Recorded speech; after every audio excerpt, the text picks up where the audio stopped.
Hello, everyone, and welcome to today's webinar, Shining a Spotlight on Cytomegalovirus Diagnostics, Focus on Improving Outcomes for Mothers and Babies. I am Cassie Saltman of LabRoots, and I'll be your moderator for today's event.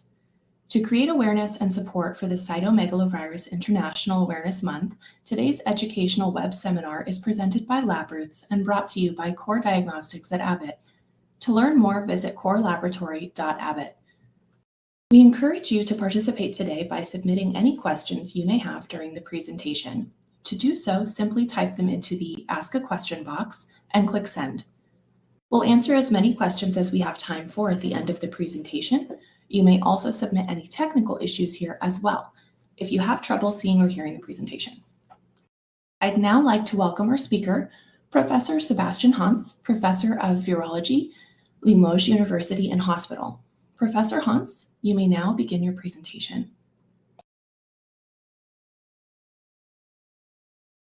Thank you for the invitation to present a spotlight on cytomegalovirus diagnostic and our strategy of diagnosis and guidelines. I'm working in the Department of Bacteriology, Virology, Hygiene, and in the National Reference Center for Herpesviruses in Limoges, France. Some disclosure statement. The learning objective is to describe the clinical spectrum and outcomes of congenital CMV infections, to realize the importance of screening and diagnosis, and understanding the role of diagnostic testing, and recognize opportunities for prevention management and some word about the therapeutic strategy. So to resume very quickly the role of cytomegalovirus during pregnancy. In general, as you know, cytomegalovirus belong to the Herpesviruses family, which are characterized by a latency phase after primary infection and the ability to reactivate. Sometimes a reinfection with another strain could happen. Cytomegalovirus is a virus very largely diffused in worldwide, and the seroprevalence vary from 50% in high-income countries to 100% in low-income countries. So we will see after the consequence of this variability. It is actually the first cause of congenital viral infection since rubella vaccination, with 0.3 to 2% of births every year. For example, I took the last data of France with more than 700,000 births last year. You can imagine that between 2,200 and 40,000 infected neonates could be infected with cytomegalovirus. This virus can be transmitted by different way. We have to separate both essential way by the community way first, and second, the care link way. Considering the community way of transmission, this way is essential for in case of congenital CMV infection, and we will see different origin of transmission depending from the age of contamination. For the newborn, there could be infected during pregnancy, in the congenital infection, or infected by a perinatal exposure or during breastfeeding. During childhood, children are exposed to saliva and urine of other young children, and there is a very important transmission of child to child and of child to adults. For teenagers and adults, the main source of contamination is the exposition to young children and also sexual transmission. For care-linked contamination way, it's completely different, naturally. And the different way are blood product, allograft from CMV seropositive donor, and sperm donation with artificial insemination from CMV positive donor. As you can see in this different way, which are very multiple, but close contact is in general the main elements to lead to the transmission. In a study that we published recently, we have studied one of the main potential sources of CMV contamination.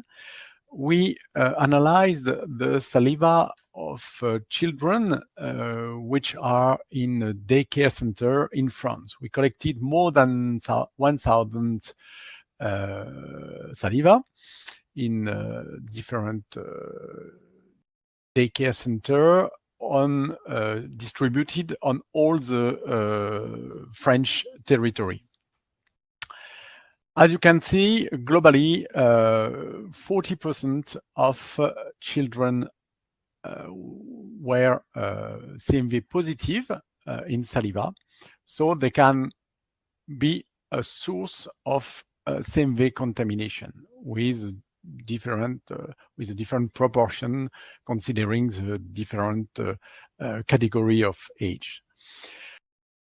When you look at the other graph showing the different viral load measured in saliva, we can note that the level of excretion is high, between 4 and 5 log in general, with extreme until 9 log copy per milliliter of saliva.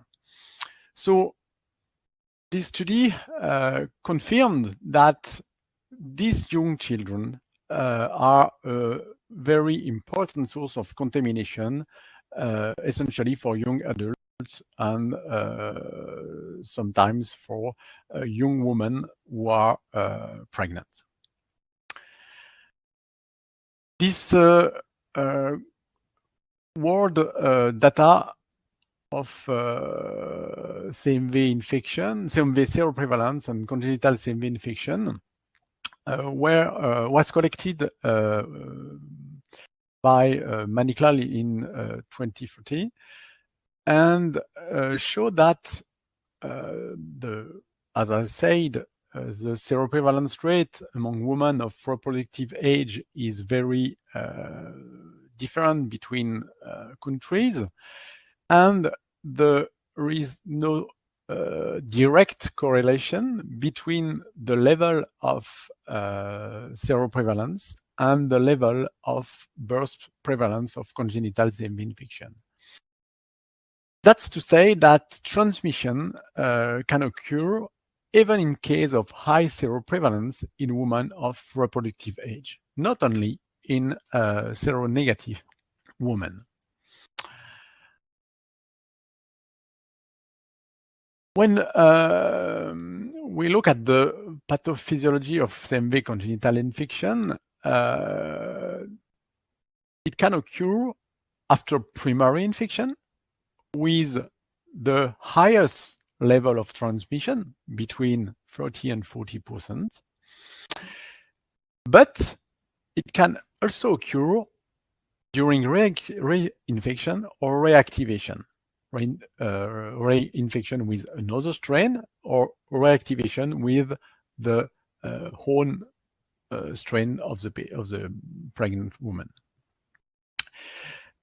For this case, the level of transmission is probably less than 1%, but very little information, very few information are available about the rate of transmission following reinfection or reactivation. And what is important is that in both cases, we can observe at delivery symptomatic newborns in 10 to 15%, and asymptomatic newborns in the majority of cases, more than 85%. But whatever the presence of symptoms or not, newborns could have sequelae. Naturally, symptomatic newborns are sequelae in 90% of cases, but asymptomatic newborns could have sequelae in 5 to 10% of cases. So it's important to understand this point. The different sequelae that we can observe after congenital CMV infection are neurological disorders with microcephaly, periventricular calcification, and other disorder of central nervous system. We can observe also sensorineural hearing loss, unilateral or bilateral. That is the most frequent complication of CMV infection, and also ocular damage like chorioretinitis.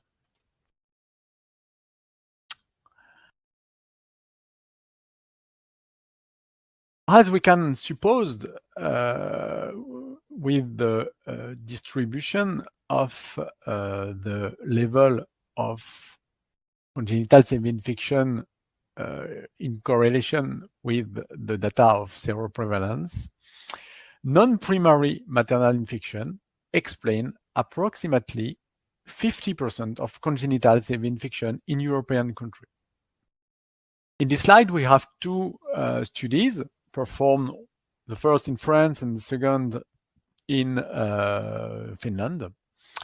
And for the study performed in France by Marianne Leruez, who belonged to the National Reference Center of Herpesviruses in France, she screened more than 11,000 neonates. She found a maternal seroprevalence of 60% and a CMV infection at birth of 0.37%. But when we look at the origin of the CMV infection, they found that 52% followed a maternal primary infection and 48% followed a maternal non-primary infection. And in the same with the same profile of contamination, the Finland study with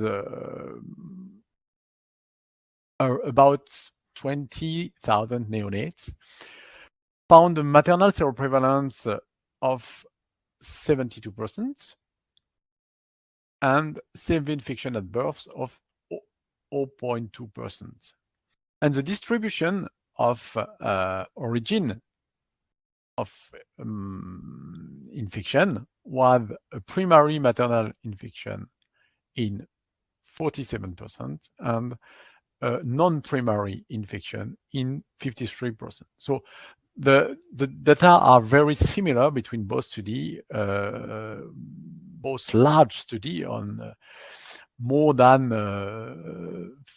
30,000 neonates in global, and the transmission could occur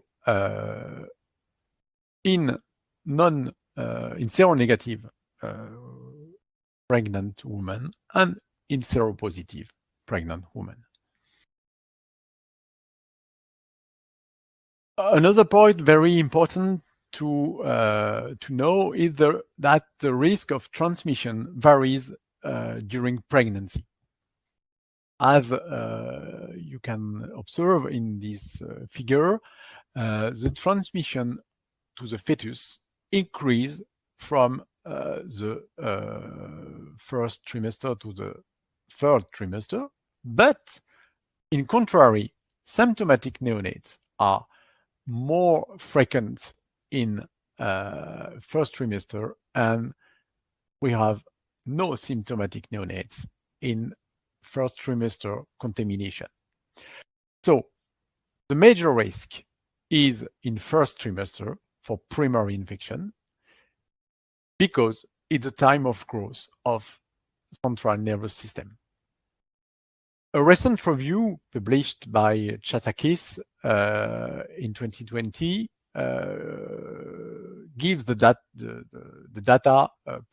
precise data of the transmission rate in the different period, periconception, first trimester, second trimester, and third trimester, with the increasing risk of transmission, but in contrary, a decrease in fetal insult if a fetus is infected between the periconception and first trimester period, and then a very, very low risk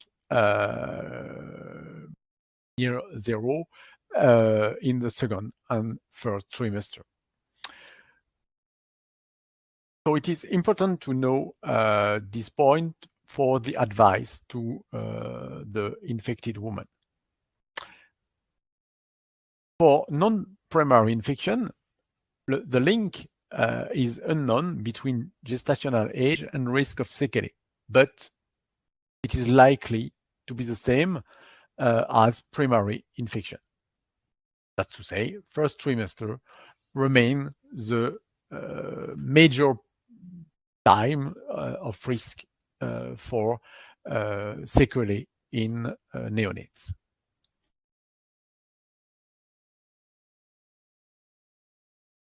When can we make a diagnosis or screening for congenital CMV infection? During pregnancy,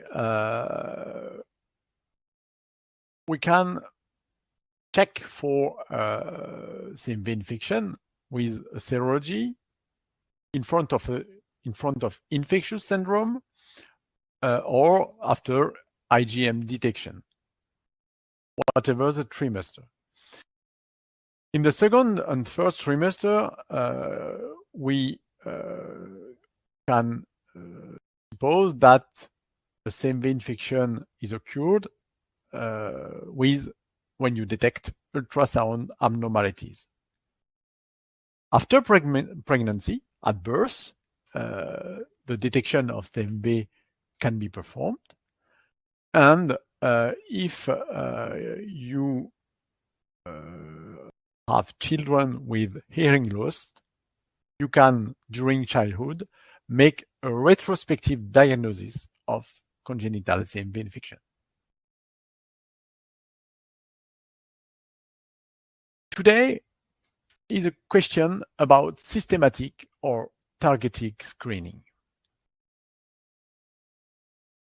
I want to define precisely what is a screening with the different criteria defined by the WHO. Systematic corresponds to a detection in all women versus targeted, it's a detection of infection only in women at risk of exposure. And as you can understand, targeted screening is very difficult in practice to perform for CMV infection because clinical symptoms are not specific. Until now, no randomized controlled trials has evaluated the value of systematic or targeted screening for CMV infection in pregnancy.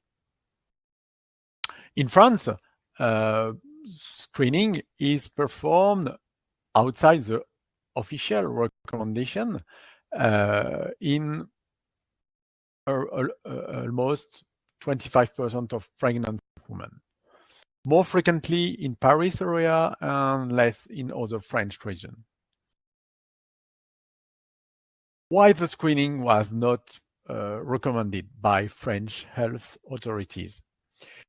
Until 2020, it was said that the benefits are very limited because no therapeutic option was available for infected women. But we will see that after 2020,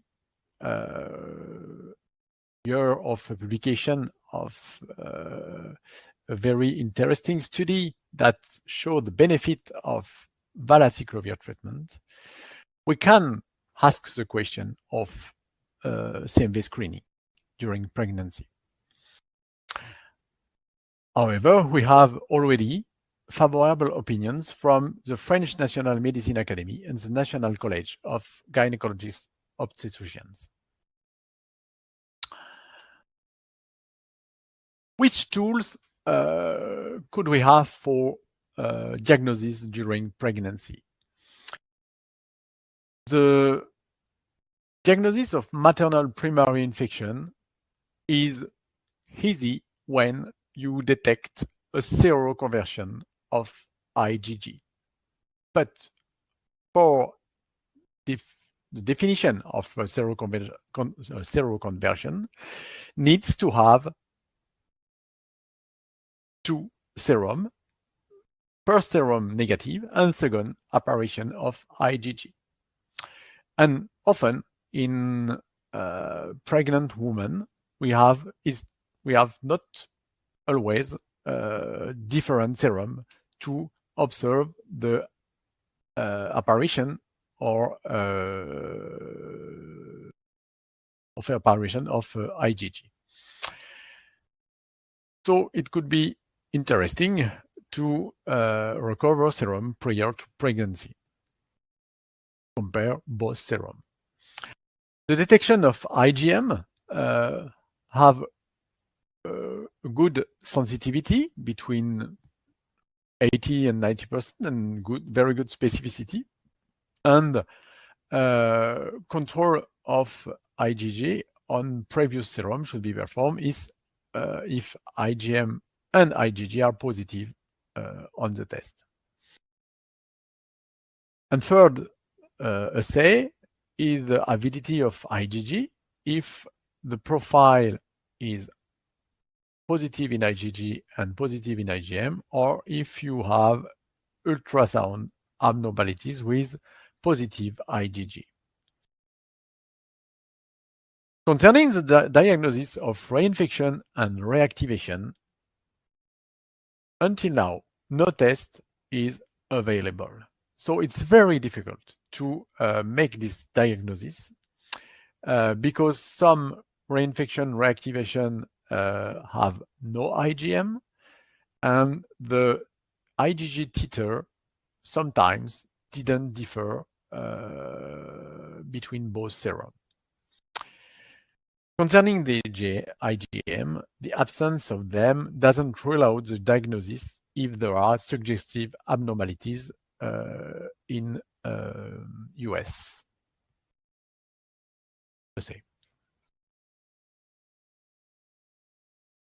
How to interpret positive IgM? In recent primary infection, it's easy because IgM are always observed in this situation. But IgM are often positive in other situations. First, the persistence of IgM could be until 6 months. So, and depending on the technique used. So sometimes it's impossible, and so it is impossible to date a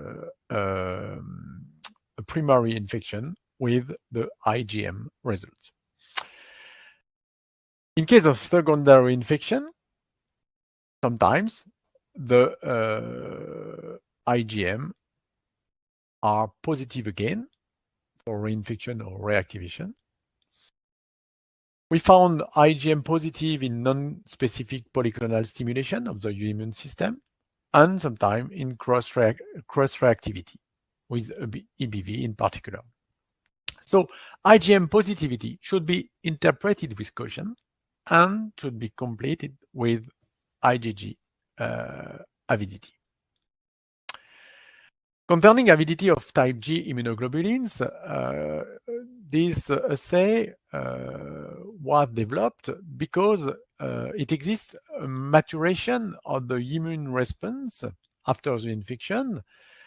That's to say, an increasing of the antigen-antibody affinity. The test measures the degree of specific dissociation of the immune complex by the action of a denaturing agent like urea. Then you calculate the ratio between IgG titer without urea and on IgG titer with urea. And the interpretation, I give an example here, but be careful. The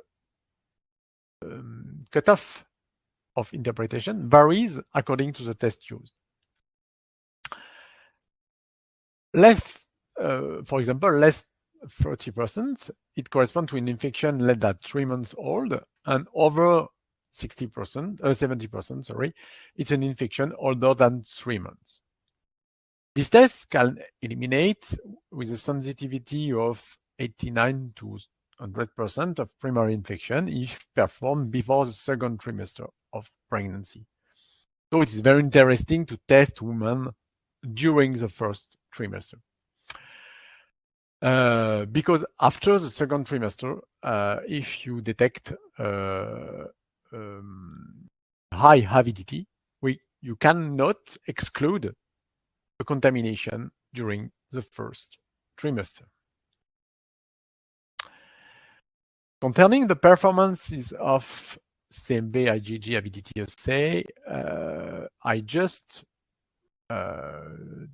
take this figure from Maria Grazia Rivelo, published in 2010, to show that in this very interesting study, the performance of CMV test, avidity tests, are very different from one test to another. So it is important that you follow a woman with the same test, and that the biologist that use an avidity assay know very well the limit of the limit of his test to interpret correctly the results. And in this second study, published 3 years after, Christelle Volofelu showed that the new cutoff value of VIDAS IgG were better adapted to the evolution of the avidity following seroconversion.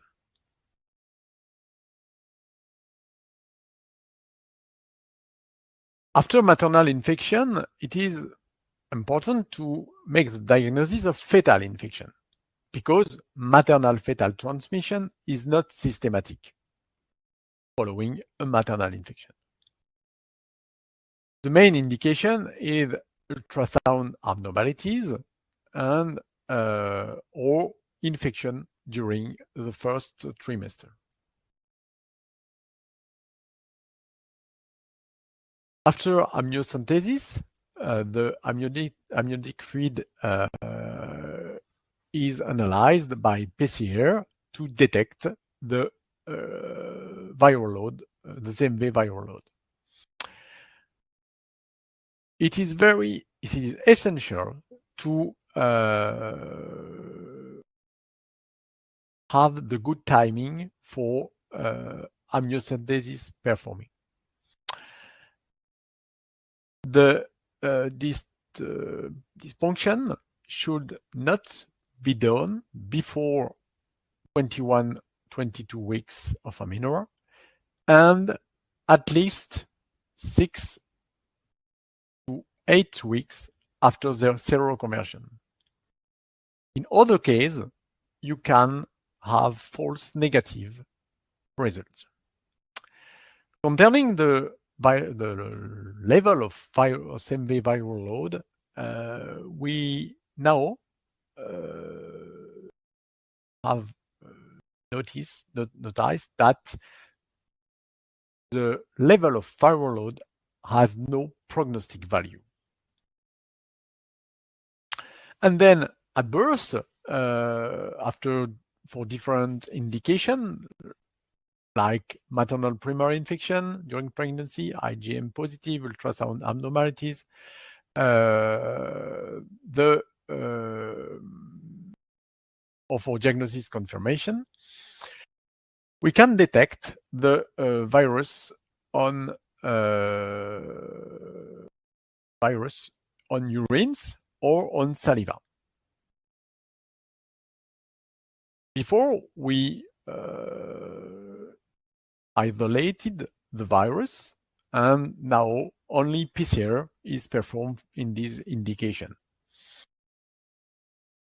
The sampling should be performed before 15 days of life, because beyond that, perinatal infection cannot be excluded through breastfeeding, close contact, or other situation. The difference is very important because perinatal infection have no risk of malformation, and the risk of there is only a risk of serious infection if it's a premature neonates. More and more PCR on saliva was chosen because the main advantage is the simpler sampling. But be careful, there could be a risk of contamination by CMV excreted in the milk in case of breastfeeding. In this case, it needs to be confirmed by PCR on urine. What are the performance of neonatal screening in saliva? For in this study of Marianne Leruesville, she found that CMV DNA viral load in saliva contaminated by maternal CMV DNA is very low, as you can see, with a median viral load of 2.2 versus a median viral load for neonates with real CMV congenital infection of 7.6. During childhood, when the children is suspected of a congenital CMV infection in front of hearing loss, we can make a retrospective diagnosis with the only sample taken systematically at birth in all newborn, the Guttry-Card or dry blue spot, sampled at D0, and we perform PCR on DBS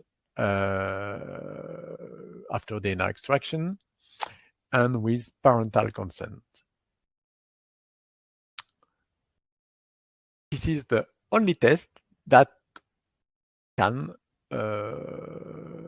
allow to perform a diagnosis of congenital CMV infection during childhood.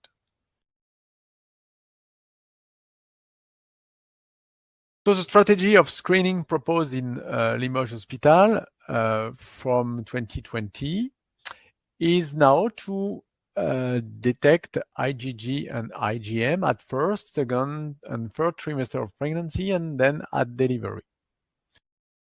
In case of IgM positive, we perform IgG avidity and PCR on serum. The objective is to detect naturally primary infection, but also variation in IgG titer or IgM detection in seropositive women that could be suggestive of a reinfection or reactivation. The different algorithm that we proposed for this first slide is, in case of IgM positive and IgG negative, to perform a second test 2 weeks after with PCR and serology. And if IgG are negative again and PCR negative, we can conclude to a false positive or cross-reactivity.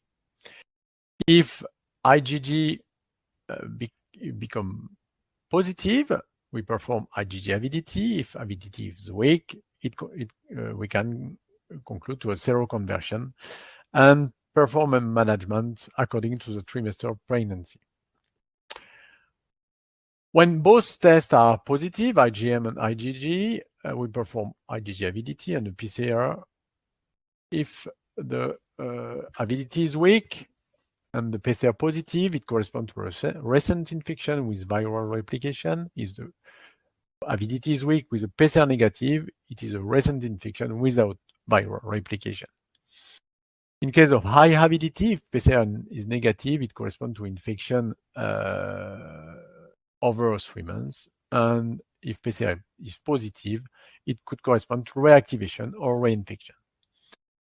And in case of high avidity, it could be very interesting to retrieve previous serum, for example, with bind serum collected for other tests like beta HCG or toxoplasma follow-up.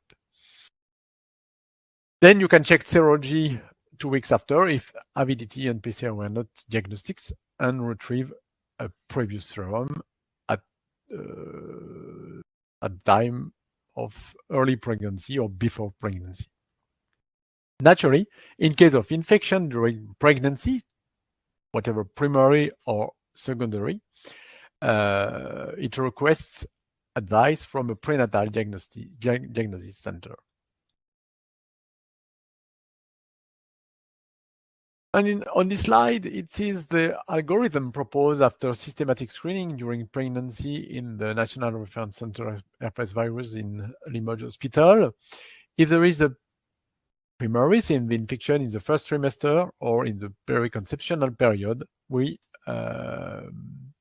propose a treatment with valacyclovir 8 grams per day until amniocentesis. Amniocentesis is then performed following the previous recommendation. And if PCR CMV is negative, we can reassurate the patient, and the risk of fetal infection is less than 8%, and the risk of long-term sequelae is around 0%.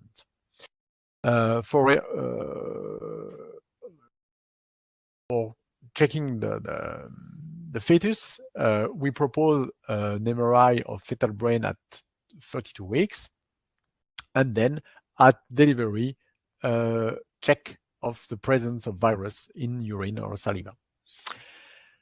For the CMV positive PCR, we consider maternal therapy until delivery with valacyclovir 8 grams per day. We consider fetal blood sampling at 20 weeks for platelet count and CMV level. We perform ultrasound every 2 weeks until delivery, and then MRI of fetal brain at 32 weeks. If there is no symptoms or extracerebral symptoms or mild cerebral symptoms, we check only the presence of virus at birth after delivery. And if there is severe cerebral symptoms, we discuss the possibility of termination of pregnancy. And last algorithm, in the case of evocation of the diagnosis of CMV infection, maternal serology, whatever the term. In case of seroconversion, let's say a primary infection at second or first trimester, we perform ultrasound every month, an MRI at 32 weeks, and detection of CMV on PCR, with PCR on urine or saliva at birth. In case of seroconversion, suspected or impossible to date or secondary infection, we perform ultrasound every month until delivery, PCR on urine, saliva at birth, and MRI only if there is ultrasound abnormalities. No termination of pregnancy are proposed in the absence of SIN or on ultrasound or MRI. So now I will present the first results of CMV screening in Limoges Hospital, because we have not the last data completely analyzed. Before 2020, we performed only targeted diagnosis, and we have around one serology per woman. The seroprevalence in this population was 53.7%. After 2020, we start the systematic screening, but it was at the beginning of the COVID pandemic, so all the women were not completely screened in this period, and we observed a median of 1.8 serum per woman. The seroprevalence was 55.1% in this population. What impact on congenital CMV diagnosis? So in 2019, with targeted diagnosis, we examined 11 cases in prenatal diagnosis center. We detect six primary infection, so 0.15% of delivery, and 2 neonates infected, so 0.05% of congenital infection. After the systematic screening starting, we examined 29 cases in prenatal diagnosis center with 16 CMV infection, so 3 times more, 14 primary infection, 2 secondary infection, and 4 neonates with a congenital CMV infection, 0.11%. So to conclude this presentation, we can say that the diagnosis of congenital CMV infection could be difficult, essentially for interpretation of the time of infection. And as I said, and as you can have see in the different slide, the main time of risk is the first trimester. So it is very important to try to define the time of infection. Second point, reinfection and reactivation are potential source of congenital CMV. So it's very difficult now because no tools are very well defined for efficient diagnosis of such situation, but we have to keep in mind that such women could transmit CMV to their fetus.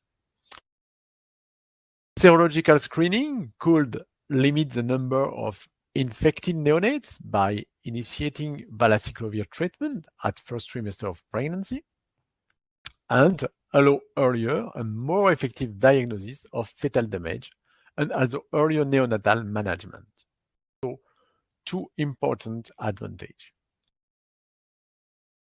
And finally, it is very interesting to collect previous serum to estimate the kinetic of infection. And we have to keep in mind that even if the serum has not were not collected for CMV diagnosis first, sometimes we can check for other serum collected for other diagnosis of toxoplasma follow-up, for example, in France, or for pregnancy diagnosis at the beginning of the pregnancy. I want to acknowledge Abbott Society for the organization of this webinar, and the National Reference Center for Herpesviruses team in the Limoges Teaching Hospital with the Professor Sophia Lin, the director of the NRC, the technicians of our center, and the technician of the unit of infectious serology. And naturally, the Dr. Perrine Cosmazo, which is our main correspondent in the obstetric and gynecology team of Mother Children Hospital in Limoges.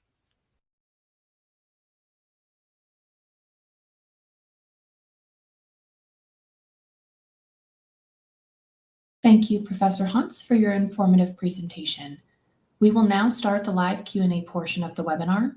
If you have a question you'd like to ask, please do so now. Just click on the Ask a Question box located in the far left of your screen. We'll answer as many of your questions as we have time for. Let's get started. Our first question is, what are the neuropsychiatric complications in the newborn who has CMV infection in childhood, adolescence, and adulthood? Thank you for this very interesting question. I can say that the most frequent complication of congenital CMV infection is sensorineural hearing loss, that can be unilateral or bilateral. But it is important to know that hearing loss can be sometimes detected late, only when the infant enters the school, if no diagnosis is done at birth. So it is important to be careful to this complication with the most frequent. For more severe damage, we can cite developmental and motor delay and vision loss also. The most severe complication is cerebral palsy, which can be impair normal life for such children, and very important organizations for parents, for example. I think it's the most frequent complication that we can cite. Okay, wonderful. Next question. Do CMV infection rates go up after the first child, if older siblings are in daycare and bring it home, etc.? Yes, it's also a good question that we, because in practice, in our routine activity, it is the very frequent case.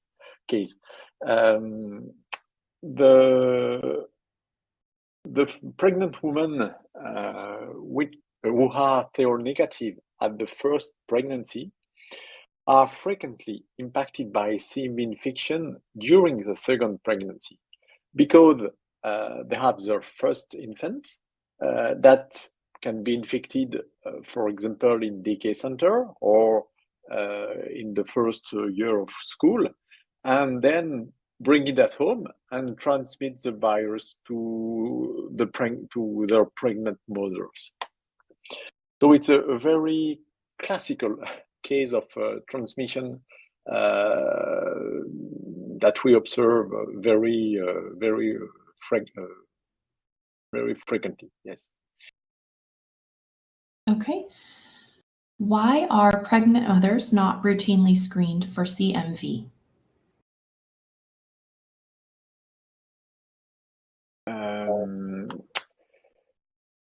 The question is the source of a lot of debate because until 2020 we had no efficient therapeutic strategies to propose to women with a primary infection during pregnancy.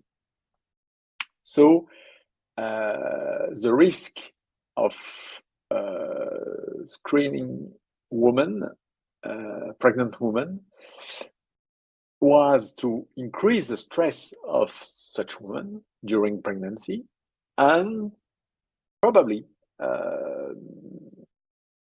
that were a fear of health authorities, increase the number of termination of pregnancy. Because if women are stressed and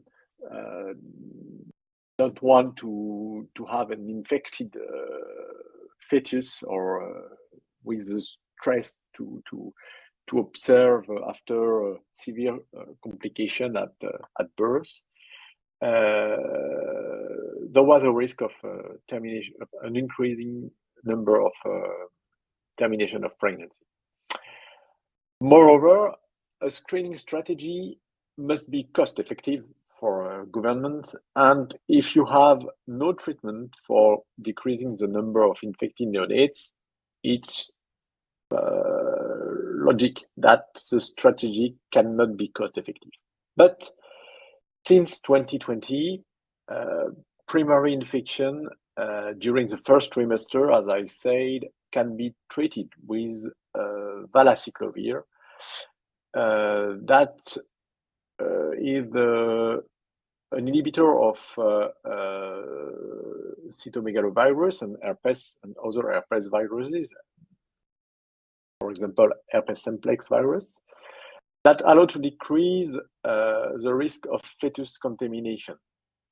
And this molecule can be given to pregnant women because it's always the case for herpes simplex virus infection.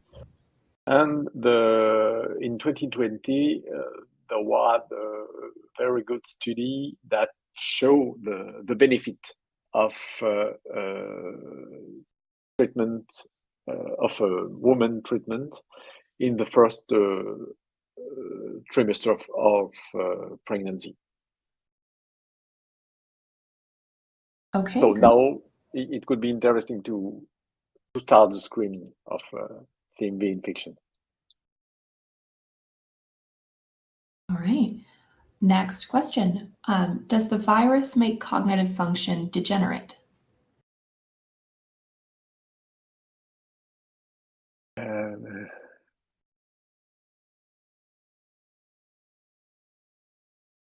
Yes, but the difficulties for the CMV is contrary to rubella virus, for example. The CMV is not responsible in each case of infection for not responsible for complication. As I show in a slide, the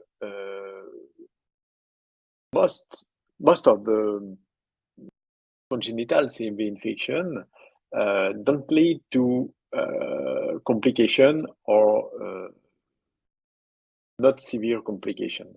So it's that's why it is very difficult to explain to pregnant women what will be the future of the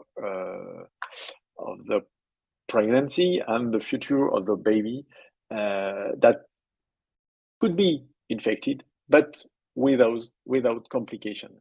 But the fear of to detect complication is always present. But the virus can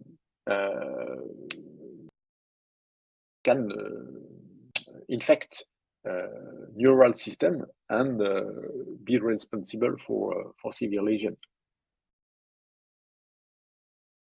Okay, it looks like we have time for one more question. The question is, what is the effectiveness of cytomegalovirus vaccine? Very interesting question, because we are waiting for a long time for a vaccine, for a CMV vaccine, and there was a lot of studies from the last century and until the last studies in the last year. But until now, the different CMV vaccine studied or proposed in different studies didn't show effectiveness against CMV congenital infection. But thanks to the mRNA technology, a new vaccine is on study, actually, and we will see with this new mRNA CMV vaccine if the efficiency will be better. But until now, the different vaccine was developed on different with different model and different technology, like recombinant protein or with the GB of the cytomegalovirus, or live attenuated vaccine also in the first trials, but no had very significant efficiency. But with the last vaccine proposed by Moderna with the mRNA, this vaccine contain different mRNA to develop immune response against different antigen, the pentamer complex and the GB. So we have some hope to, and we are waiting for the first clinical results of this vaccine, because until now it was not. We were no study showed very good efficiency. Okay, thank you, Professor Hantz. Do you have any final comments for our audience? To conclude this session, I want to add that CMV screening is probably a good opportunity to reduce the number of infected neonates, and that we hope that both solution, CMV screening and probably a vaccine, could decrease the burden of this infection. Thank you again. Thank you for the organizer. Yeah. Thank you. Thank you for your time and your important research. We also would like to thank LabRoots and our sponsor Abbott for underwriting today's educational webcast. Before we go, I'd like to thank the audience for joining us today and for their interesting questions. Questions we did not have time for today and those submitted during the on-demand period will be addressed by the speaker via the contact information you provided at the time of registration. This webcast can be viewed on demand. LabRoots will alert you via email when it's available for replay. We encourage you to share that email with your colleagues who may have missed today's live event. Until next time, goodbye.